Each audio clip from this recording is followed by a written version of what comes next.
You already see big bullets hole on walls, which is probably like high caliber thing. So it's already telling you, be careful when you turn this corner, because things that can kill you might be there.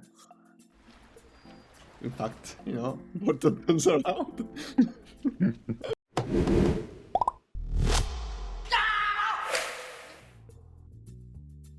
So right here, we got like another good example of things that you can do in your environment or in your game, whatever. So in this case, because we are in this elevator here, you can see how the view is a bit constrained. You got this frame here without any information, so that your eyes focus only on the center thing. And you can see, if we divide in third, kind of like that, you can see how this part, like one of the third again. And then what's also really nice is the cloudiness of the water in the background that creates an atmospheric effect scene, and thanks to the lights that is behind, so like probably a light that coming behind there and a light that's coming from there, that cloudiness and that like light is creating like more planes. So you can see the silhouette of plants here, you can see all like these plants there, which is really good to create a sense of depth and cinematic look to the scene. And one thing again, that we have this bridge here, and which is not very lit, but the most lit part, which is also in front of the lights in the background, is where the big daddy is, which is already foreshadowing that sort of enemies you're gonna encounter. So one thing that I wanna throw here is the plane crashing here. We call this a wow moment, and it's basically those moments where something really big happen, like a plane crashing in a corridor, like in this case, or an explosion or something that is like that makes the viewer and the player say wow. We got plenty of that, and that's just to break a bit the monotony of the gameplay. These lines here are literally leading the player up, and you can see how they are like nicely leading the player up. That obviously comes naturally every time you use the stairs, but the fact that the banister of the stairs has a different material, so you can see here is like light brown or like metal. The fact that it is that color, and the fact that we have a light probably off the screen here, you can see that it's lighting here, and it's also lighting this, highlighting it even more, which makes this thing even stronger to it. We got central composition, so we got this line here, and everything is almost symmetrical. And because the paintings on the side are not symmetrical, but they are a bit angled, it shows a bit that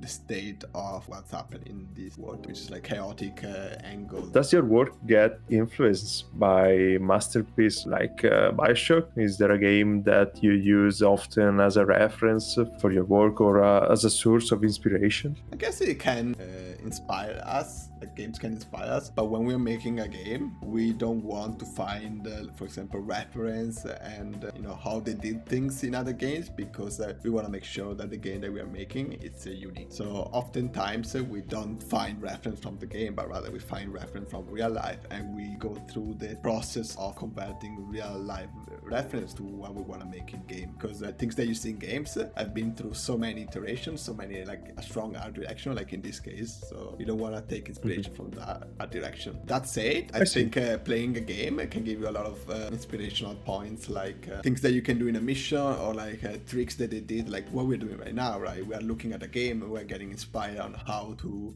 achieve that level of quality in terms of composition, storytelling, player leading, etc. So from that point of view, I think yeah, that could be it. You know, we know the player just went through the door, we can control how the player is looking, so we know all of those things. So if you see the rule of third here, we got these nice elements here which remind us what year is it, and in fact it's not 1959 but it's 1916, as we learned from the beginning of the game when there was the title. So this is telling us that probably something went wrong at New Year's Eve, and you know, decoration from New Year's Eve party is still happening. And another nice things that I want to point out is the destruction here. You can see how we got this railing that is bended towards that direction, so it looks like something from behind this wall was thrown towards that direction, and you can see there are more debris there, and then there are like play cards, probably there was a table or something, and you can see how the planks here are broken, and then you got more planks here. You're not just like breaking the railings, but you're like connecting the logic of this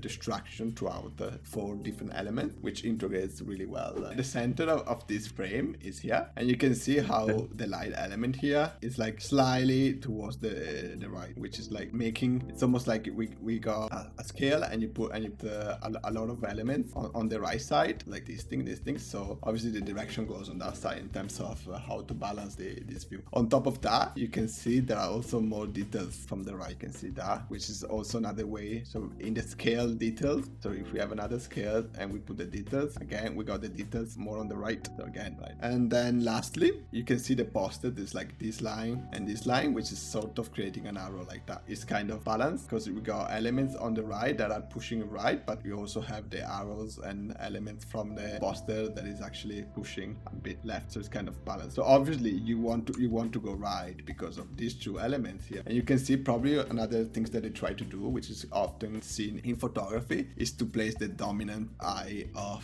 a character, in this case the girl in the poster, in the center of the composition, in this case in the center of the frame. What are the most common questions you ask yourself when creating an environment more complex than the usual? I think all the environments are kind of complex because in the terms of that you always have to put yourself in the shoes of other jobs. For example, if you're making a facility where there are bridge crane on the ceiling and it's moving, you need to understand the engineering behind the bridge crane as best as you can. Obviously, environment artists are not engineers, so they cannot like figure out everything, but at least learn as much as you can to make things believable. So I think in that way you need to put yourself in all the shoes of the job of the environment that you're making. So in this case, if you're making the entrance of a medical section of the city, I think in that case you need to think, okay, how do the hospital looks like when you get in? Like, is it clear? Do you have the map? Like, you try to come out with these kind of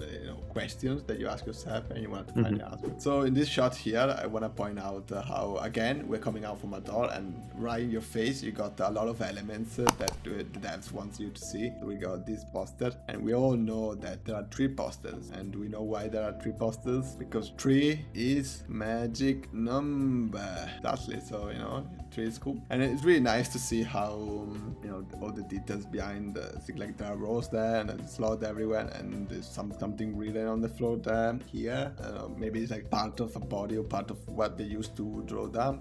Right in front of us you can see all those details. Again, you can see the details on the walls, which is perhaps really good to blend the walls with the floor, which is really cool. We got the water here, which is creating movements, and it's creating like this sort of paddle there and movement, which is again another way to attract the eye. Got this that we know that we need to get, so obviously came down like, oh, let me check that. And right at the beginning, once you enter this space, you see the signage, which is really important, because signage not only helps players navigate a complex environment, but also makes that environment more believable, because in every place you go that public can access has some sort of signage to guide the people, right? If you go to the hospital, that's where the surgery is, that's where crematorium is, and that anyway the signage here is really helps to ground this space, and it's not making it just like a game environment, but it's grounding it to reality by creating sort of a shot. It's very interesting because obviously you got this arrow here, which is nice on this like little plaque here, break the monotony of the floor, which obviously leading you that direction, right? One thing that is really cool about it is the color of the light of this location here, kind of yellowish, and I feel like it's kind of unique, and that's also connected to the title of this place. You can see Eternal Flame, which suggests that that is flame or something. And if you look at on the left side here, we got ice, and to me this is like a foreshadowing that we go to get the flame to melt the ice. So you can see the problem and you can see the solution. It's also really nice about this is the fact that the light and the blue create a very interesting gradient in terms of